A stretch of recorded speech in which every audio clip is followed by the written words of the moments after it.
goose that is laying the golden egg for Nigeria about to die, says ex-emir of Kano, Sanusi. Welcome to the news.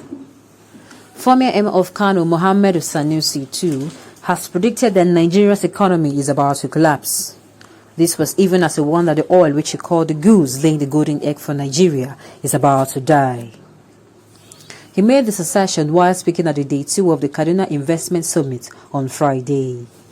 According to him today, Nigeria is having difficulties on oil production and noted that the product is now being rejected globally because there is no longer a future in carbon. Sanusi, who was a former governor of the central bank, pointed out that the future lies in a knowledge-based economy.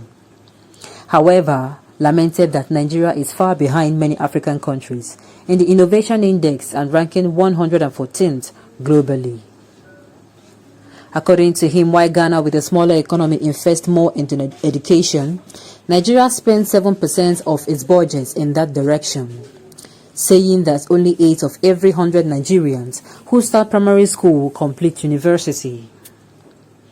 Globally, work is being redefined. 30 to 40% of workers in developed economies will need to significantly upgrade their skills by 2030. And what are the major drivers of this redefinition? ICT and remote working, which we have seen even here with the COVID. There is increased automation and artificial intelligence. Very soon, robots will take over work in most countries, and those who would have hope are those who operate the robots or manufacture the robots or service the robots. And you have decarbonization. For us in Nigeria, the enclave economy that we have, the so-called goose that lays the golden egg, is about to die. There will be no eggs. The future is not in the carbons. A few months ago, Germany was able to produce enough renewable energy for the entire country's need. Today, we are having difficulties selling Nigerian oil. So not only are we having problems producing, even when we produce, the market is not there. So this is forcing a change. And for us, a country that depends on oil, things need to change. Nigeria is ranked 114th in the Global Innovation Index. We are lower than other African countries, such as Kenya, Rwanda, and Senegal. We are in fact ranked 14th in the sub-Saharan Africa. I think we should have this reality check and know where we are as a country. Let us stop calling ourselves the giant of Africa, because we are the giant with clay feet. Countries like Kenya, Rwanda, and Senegal are ahead of us. I am not even talking about South Africa. Our expenditure on education is only 7% of the budget. We are spending less on education than Ghana. I am not talking about as per the percentage of the budget in absolute terms, even though the Ghanaian economy is much smaller than the Nigerian economy. Even though the Ghanaian government revenue is less than the Nigerian revenue, Ghana is spending more on education than Nigeria. And we are surprised that industries are moving to Ghana. We are surprised that the Ghanaian president has become the leading president in Africa. We are not investing in education and human capital. We have a 68% missing job requirement, and the major areas being IT, communication, and decision-making. And the completion rate between entry into primary 1 and completing university is 8%. Meaning that out of every 100 pupils who go into primary school, only 8 come out of the university. And out of those 8, 9%, which is 1 of the 8, will get a job.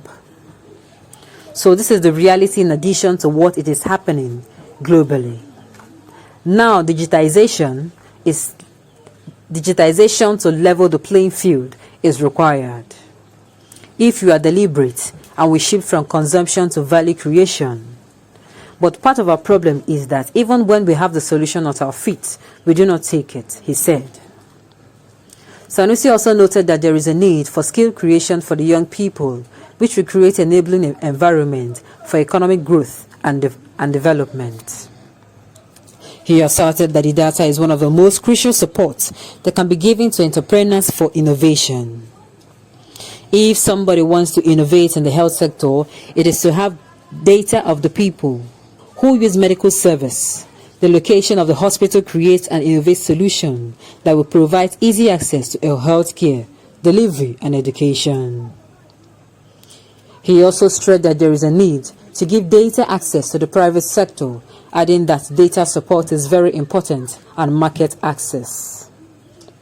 While calling on the government to encourage market access, he said, if Kaduna State government continues with its e-government plan, it will be a big market itself, and it will encourage investment, which are all knowledge economy aspiration, and a shift in government spending to match the priority, he said.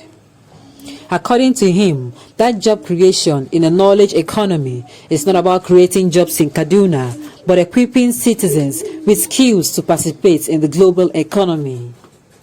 You have global platforms that now enable people with development skills to find employment anywhere in the world, which is the future of knowledge economy, he said. In spite of the huge investments in the water sector by the government and international organization, water scarcity has grown to become a perennial nightmare for residents of Abeokuta, the Ogun State capital.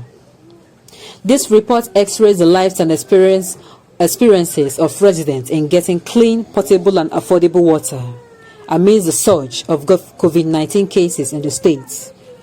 Goose that is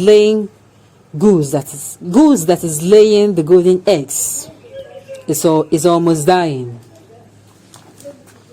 The Lagos-Ibadan Railway was inaugurated recently for a full paid operation by the Nigerian Railway Corporation. After about a year of free test run, our reporter joined the train to and fro Lagos from Ibadan and tells his experience in these reports. Well, this is a wake-up call to all, both the federal government in Nigeria and its citizens, that, of course, we are going to what we call the digital age, I beg your pardon, the jet age. People are no longer looking backwards. Things are no longer in pen and paper. We are no longer making use of slate and board. We are moving into the section where robots, machines, and so on, and everything is going digital, not even analog. Everything is going digital. It's a wake-up call to the citizens, to the youth of our country, and just a wake-up call to the federal government to do whatever it would take to make sure we stay afloat